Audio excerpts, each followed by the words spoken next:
मत्ती 11 उसकी 12 आयत में लिखा, यूहन्ना बपतिस्मा देने वाले के दिनों से लेके अब तक स्वर्ग के राज्य में बलपूर्वक प्रवेश होता रहा है और बलवान उसे छीन लेते हैं। अगर मैं इसे अपनी इब्रानी बाइबल में अगर मैं पढ़ूं तो हम मत्ती 11 उसकी 12 आयत को जब हम पढ़ते हैं, And from the days of John the Baptist until now, the kingdom of heaven suffereth violence, and the violent take it by force. Hallelujah.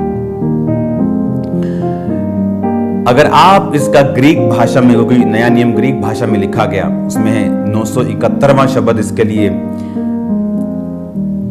Violence के लिए, यानी हिंदी में अगर आप पढ़ें तो बलपूर्वक से लिखा है।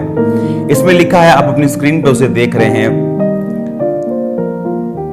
प्रेस सफर वायलेंस। एक चीज को हम केवल प्रेस करते, कई बार आपने अगर जापान में देखा होगा तो वहां ट्रेन पे बहुत रश होते हैं, तो वहां पे जो कुछ स्पेशल सरकारी बंदे लगाए होते हैं कि जब ट्रेन में लोग घुस जाते हैं तो पीछे से वो प्रेशर मारता है और वो अंदर घुस जाता है। बस एक बार फिट कर दिया, दरवाजा बंद हो गया, तो उसके बाद वो कहीं नहीं जाएगा। तो जीसस क्राइस्ट ने क्या कहा? उसने कहा, यूहन्ना बपतिस्मा देने वालों के दिनों से अब तक स्वर्ग के राज्य में बलपूर्वक, कहता कि जो वायलेंट होंगे, वायलेंस के साथ, टेक इट बाय फोर्स, कि वो फोर्स के साथ परमेश्वर के राज्य में प्रवेश करेंगे। एक और वचन को मैं आपके सामने पढ़ना चाहूंगा। एक बात को आप ध्यान से समझना, ये बाइबल टीचिंग है और इसमें हम आराम से देखेंगे कि क्या हो रहा है। जब परमेश्वर ने पागल को चंगा करना था, जो सांकलों से बांधा हुआ था, तो इंग्लिश की बाइबल में लिखा है, ही केम एंड वर्शिप्ड। ऐसे बहुत से लोग हैं जिनमें दुष्ट आत्मा है, लेकिन वो चर्च में वर्शिप करते हैं। कसूर उनका नहीं है, लेकिन डिलीवरेंस उनकी नहीं हुई। तो ये पॉसिबल है कि एक व्यक्ति के अंदर दुष्ट आत्मा हो, लेकिन वो चर्च गोअर हो, चर्च जाता हो, काम कर रहा हो, वॉलंटियर हो, और शैतान का प्रभाव उसकी जिंदगी पे हो। ये पॉसिबल है, बिब्लिकल है और पॉसिबल है।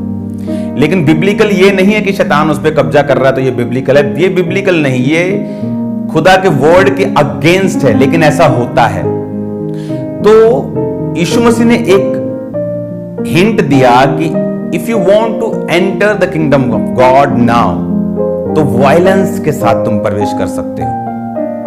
आप जानते, बहुत से लोग बोलते हैं, मैं 10 साल से चर्च चला रहा हूं, लेकिन मेरी चर्च में कोई ग्रोथ नहीं। आप उनकी मीटिंग को देखो, जिनको नींद नहीं आती आप उनको वहां ले जाओ, उनको भी नींद आ जाएगी वहां पे जाकर, क्योंकि कोई वायलेंस नहीं है, फोर्स नहीं है। और जीसस ने कहा, मेरे राज्य में बलपूर्वक प्रवेश करना होगा। डेविल आराम से नहीं जाता।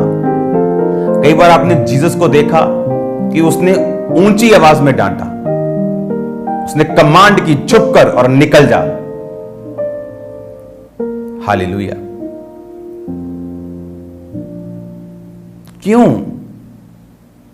परमेश्वर ने यह वचन क्यों लिखा? क्योंकि परमेश्वर यह चाहता है कि हम अपनी डिलीवरेंस के ऊपर ध्यान दें। और वो कैसे होगी? वायलेंस, आइजो, प्रेस, पुश, जोर, बलपूर्वक। शैतान आराम से नहीं जाएगा। तो ये 4 वीक्स हम क्या करेंगे? ये 4 मीटिंग्स में हम क्या करेंगे? इन 4 मीटिंग्स में हम बलपूर्वक शैतान को निकालेंगे। वो जादू टोना हो, वो बीमारियां हो, वो आपके फैमिली ट्रबल हो, जिनके पीछे दुष्ट आत्माओं का हाथ है।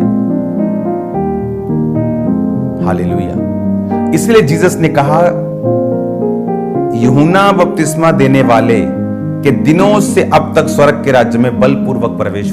स्वर्ग के राज्य में बलपूर्वक प्रवेश।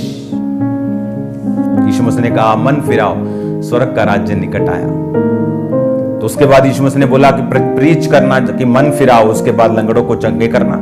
ये स्वर्ग के राज्य के साथ जुड़ा हुआ है। कोढ़ी को शुद्ध करना, मुर्दों को जिलाना, कंगालों को सुसमाचार देना, ये स्वर्ग के राज्य की चीजें हैं। तो परमेश्वर ने कहा स्वर्ग के राज्य में प्रवेश करने के लिए तुम्हें बलपूर्वक प्रवेश करना पड़ेगा। तुम आराम से ठंडे की खुदा तो आत्मा है, वो शांति है। परमेश्वर का वचन ये नहीं कहता। बाइबल कहती है 120 लोगों पर जब पेंटिकोस्ट के दिन पवित्र आत्मा उतरा तो गूंज गया घर, हिल गया, इतनी जोर से उन्होंने प्रेयर की। गैर भाषा बोल रहे, सब बोले नशा कर लिया इन्होंने, सुबह सुबह पी ली है।